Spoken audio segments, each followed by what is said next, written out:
Hello everyone, I am Idona John Baptist with the Channel 5 News. The headlines: draft legislation for the Climate Resilience Execution Agency nears completion. New UWP candidate for Roseau Central predicts victory for his party at the next general election.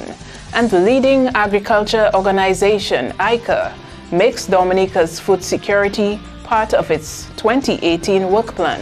The details of the news after this.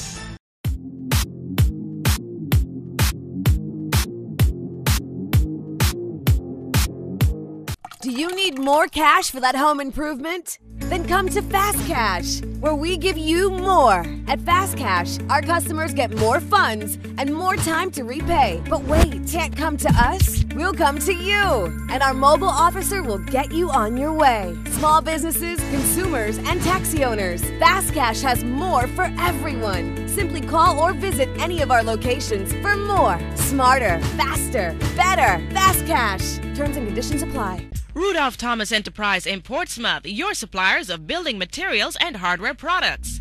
Over 20 years experience in the business. Rudolph Thomas has lumber and plywood, galvanized and fence pipe. Check out Rudolph Thomas for ceramic and vinyl floor and wall tiles, nails, nuts and bolts, paint and painting supplies. And check out their line of electrical and hand tools. Go now to Rudolph Thomas on 1240 Bay Street in Portsmouth.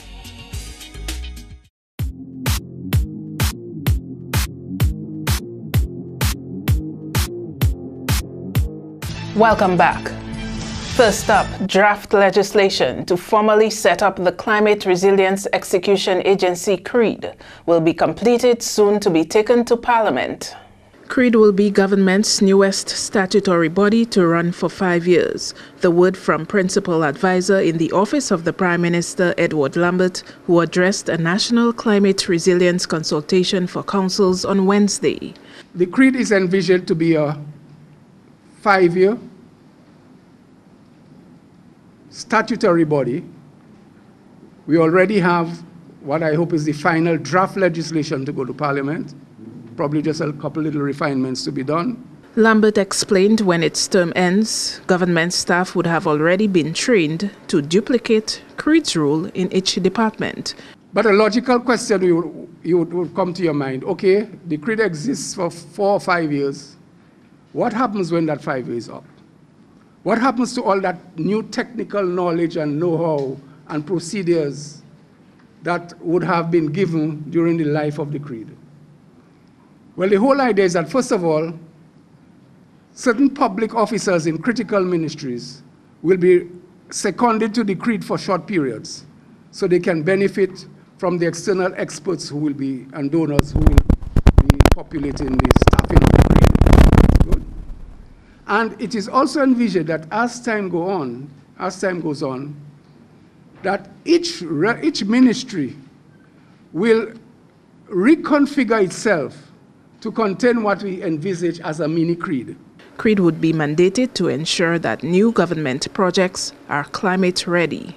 The CREAD will have to ensure that projects coming to the CREAD or being implemented by ministries are climate proofed. In other words, that they are packaged or repackaged to capture climate resilient elements in their design and implementation. Management of the Grotto Home for the Homeless has set a final date to move to a new building at Bellevue Roll, and that has been set for next weekend. Board member Parry Bellot, who's also the coordinator of the moving project, made the announcement on Wednesday. We are making all arrangements to move all our residents the last weekend of May, so that will be before the hurricane season, the 25th, 26th, 27th. And the idea is to mobilize a lot of assistance from people and organizations that can help. Mostly like, obviously, Red Cross, the ambulance service. I'm not sure how much police security will be required, but they will be informed of the move and so on. Ministry of Social Affairs and this kind of thing. Management has continuously projected dates for the completion of the $2 million facility. The last date was for the move to take place last July 2017, pending a few finishing touches on the new building, as the acting Grotto board president Paul Green projected. However, the project dragged on and Hurricane Maria struck in September. Ainsworth Irish left the post as president in 2016, citing differences with board members on relocation of residents from the Bath Road building to the new site. Bellot admits that the delay brought on pressure from their benefactors.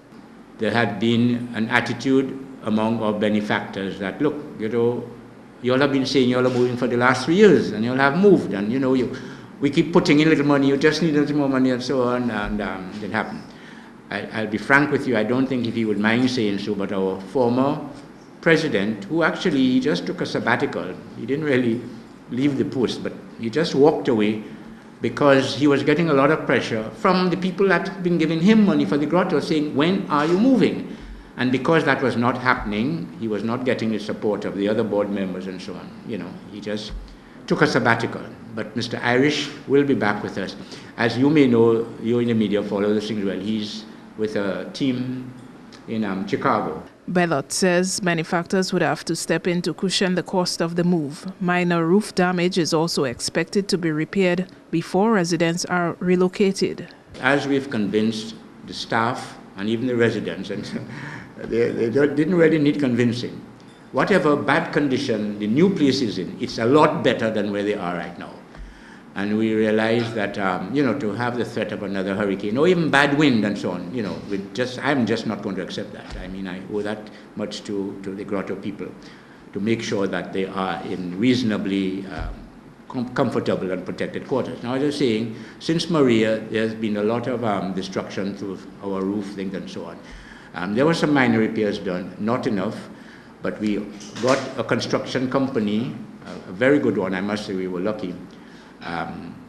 When the heart is in an organization, it makes so much difference. I mean, they're doing things and to help us, not just everything by the dollar and at the time, and because they know it's a good cause. So they're still established. Well, I should say they have established what needs to be done, what essential repairs, what water leaks, the piping sticks that need to be fixed up. In more news, the Inter-American Institute for Cooperation on Agriculture, ICA, is developing plans to help with Dominica's food security under its work plan for 2018. Technical specialist for ICA, Kent Coppell, made the remarks at the institution's National Accountability Seminar on Wednesday. The seminar was to provide the 2017 report and the work plan for 2018. Coppell says ICA's previous medium-term plan placed emphasis on several critical areas of agricultural development. The areas that I want to speak to is the areas of productivity and competitiveness, agriculture contributing to rural well-being, capacity to mitigate and adapt to climate change and to make better use of natural resources, and agricultural contribution to food security. We implement our program under 4 instruments of action, and one being the flagship projects. And under the flagship projects, we're looking at competitive and sustainability of agricultural chains, the inclusion of agriculture and rural territories, resilience and comprehensive risk management in agriculture, and under that flagship, we also include the issue of agricultural health and food safety. The medium-term plan for 2018 is still being developed, and Coppell says the accountability seminar serves to hold ICA accountable for delivering on its actions. ICA is now going for a new administration, and usually that is aligned to a new medium-term plan. And therefore, we have some activities that we're going to accomplish, well, we have already accomplished in January to June of 2018. We wanted to continue the rapid response action for the coffee development, so we would be supporting a coffee study tour to Jamaica, because we want to expose Dominica not just to the situation in Costa Rica, but we also want to look at an island similar to Dominica in terms of topography. We would continue to support the rehabilitation process, and again, we're looking at capacity building as a critical aspect of our interventions, as well as I mentioned earlier, to formulate a concept note to support the ministry in terms of building resilience in various various subsectors. Permanent Secretary in the Ministry of Agriculture, Dr. Reginald Thomas, says IECA was instrumental in helping the country's agriculture sector bounce back after Hurricane Maria.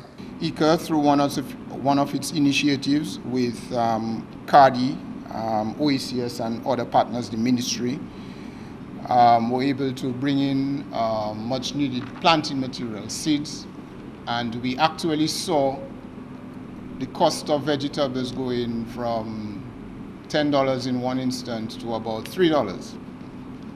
So we would like to thank IECA as an institution in leading that drive and really addressing our food security needs, or food and nutrition security needs immediately after Maria.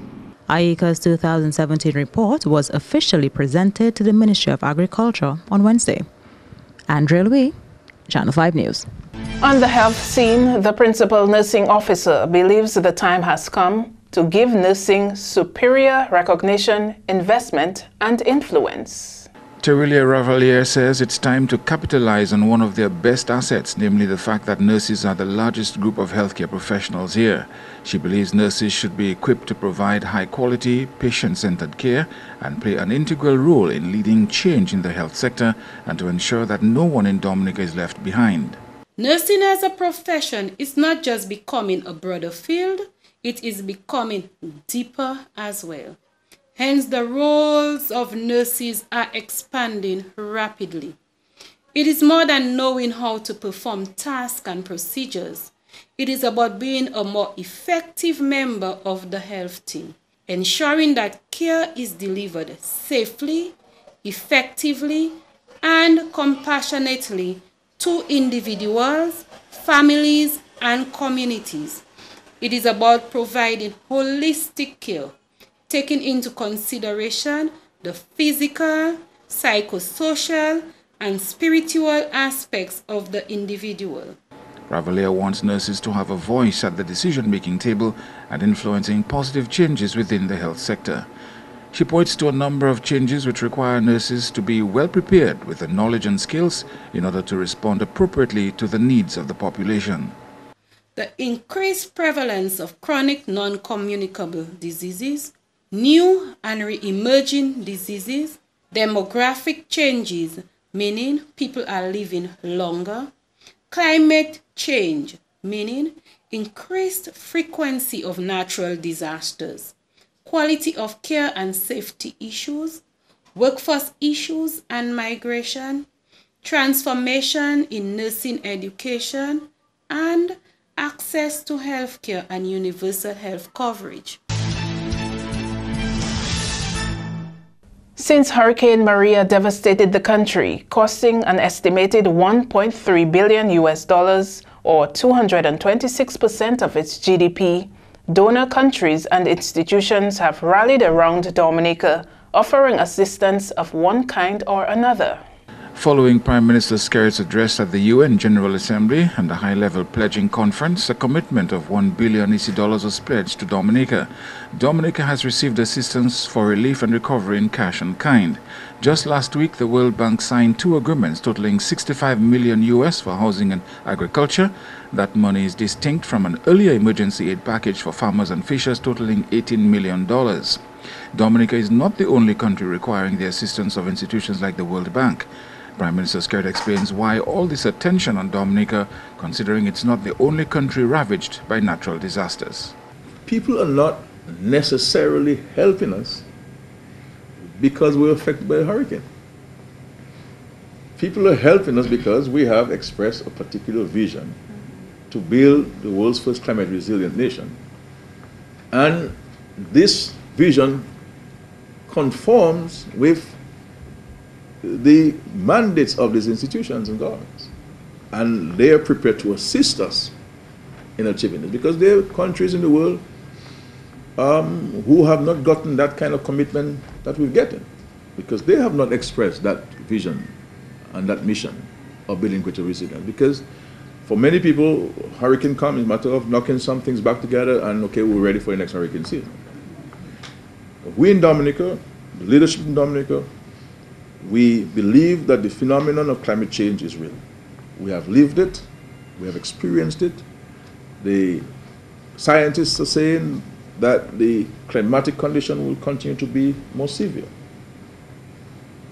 And so if we know these things, the question is, what are we going to do to prepare ourselves? And this is what we're seeking to do. It's not going to happen overnight. Because as I've said publicly, my role as the current leader of the country is to set the foundation. Future generations will have to put up the walls. Another may have to put the roof. But we have started. Prime Minister Skerrit says his government remains committed to the journey to build back Dominica in a resilient way, and while shortcuts could be politically expedient, they are not an option. This is Channel 5 News. Coming up, we speak with UWP candidate for Roseau Central. That and more when we return.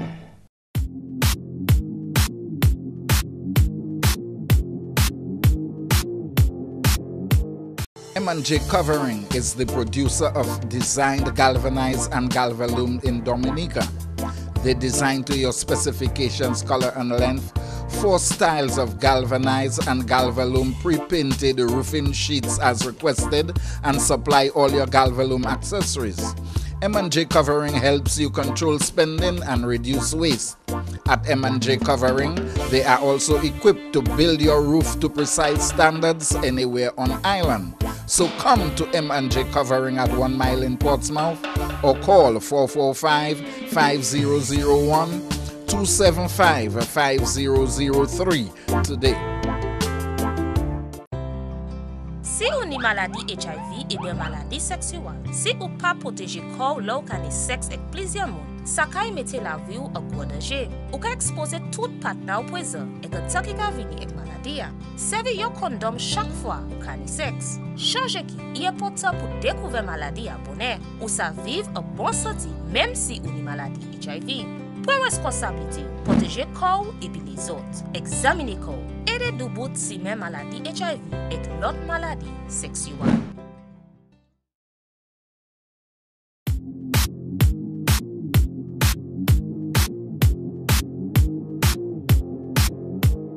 Thanks for staying with us.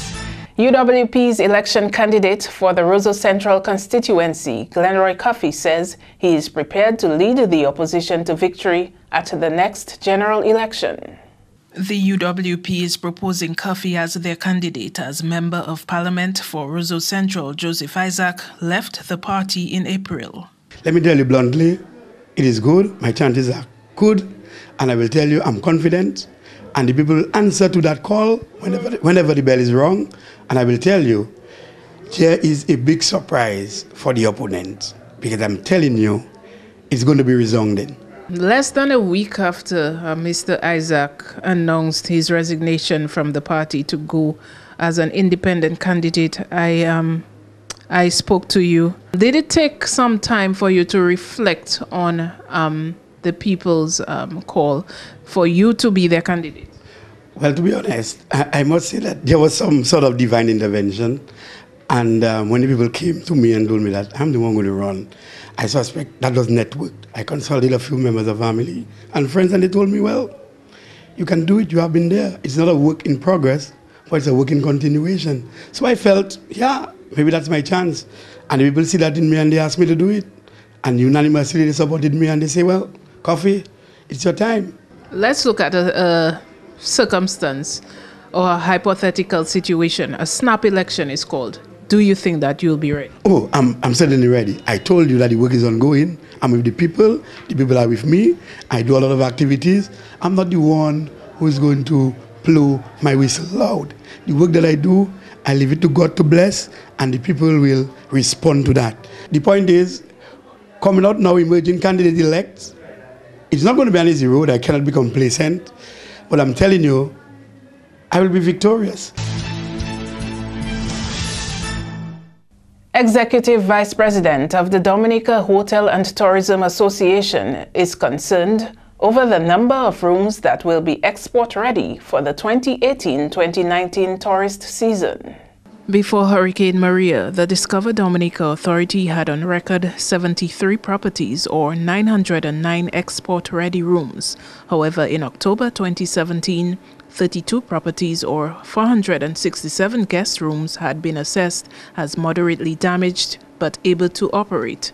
Executive Vice President of the DHDA, Kevin Francis, says to date, less than half of the country's hotel room stock is certified. At this point, it's about 40% of our room stock, and I remember 100% would have been about 906 rooms, all right, somewhere around there. But we're about 40%, which is about a 10% increase since Maria, which is a bit slow, in my opinion. The executive VP says outside of the non-payment from insurance companies, funding from other institutions is not forthcoming either. The loan facility at the Aid Bank is still a frustration for some of our members, as a lot of the money have not been drawn down yet from it.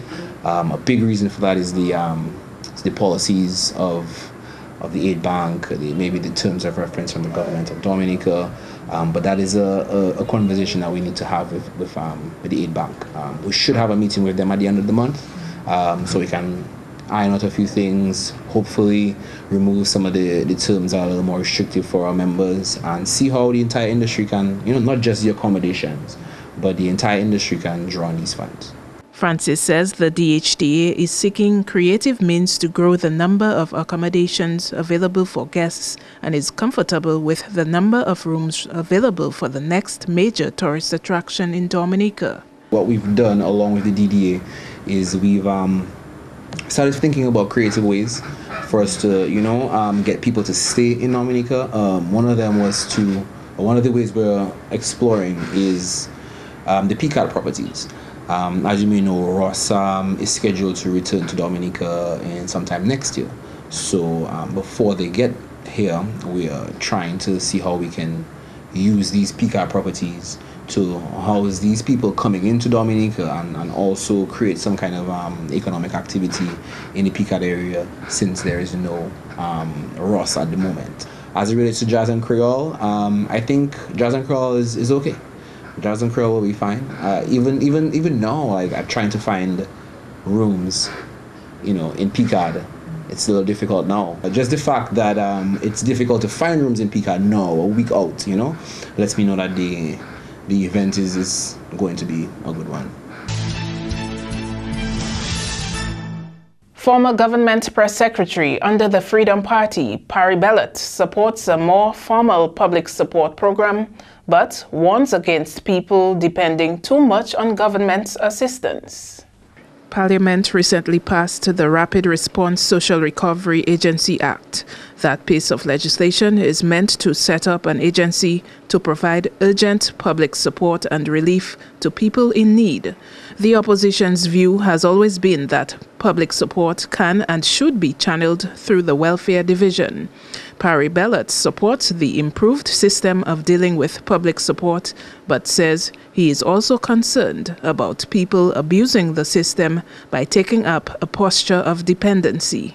The red clinic, I always call it the red, blue, green clinic, because it helped all sorts of colors who have emergencies facing. And he was always been saying the welfare department, and he repeated it again, has not been doing it fast enough. So rather than say, well, that's government procedures and so on, and leave it at that, he got directly involved. He said, you know what, people need help, and sometimes they need it right away. I'm going to personally handle it. Now the thing is, the opposition objected, because all of a sudden the Prime Minister was getting a lot of praise for helping people in need. And the Prime Minister is the one getting it, not even the government. But you're the one that made exaggerated, said, oh, when people come, he put his hand in his pocket and giving them money straight away. That was not the procedure. They still had to wait a day or two. There were procedures put in place, but at least he was giving them the air. That has always been a concern of the Prime Minister. He's helping. Now this new bill makes it a bigger sort of entity. There are a little more procedures involved, which is useful. But I do think that we have to be careful that really we don't make two things too easy for people. and we build up really a class of people, of young people who are expecting government to do everything for them. Dependency? Dependency, exactly, the syndrome. Now the Prime Minister is doing the right thing. There are a lot of people in need. And they say, oh, people love the Prime Minister. I'm one of those who are really impressed with his concern for people in need, the vulnerable. But at the same time, I think he has to look at other things to put in place to be sure that people don't get too dependent on government doing everything. That's always a bad thing. And climate change and border issues were among major topics discussed by Dominica's Foreign Affairs Minister and her CARICOM counterparts at a recently concluded meeting in the Bahamas. The Bahamas Investor reports other pressing issues covered during the deliberations include migration, which representatives felt would need continuous dialogue through bilateral agreements. The Investor is also reporting that discussions were held on relations with the UK and Canada. Talks were also held on strengthening relations with the United States. There was also discussion of Brexit and how the UK's decision to leave the European Union would create both opportunities and challenges for CARICOM. Last week's 21st meeting of the Council of Foreign and Community Relations was chaired by the Bahamas Foreign Affairs Minister.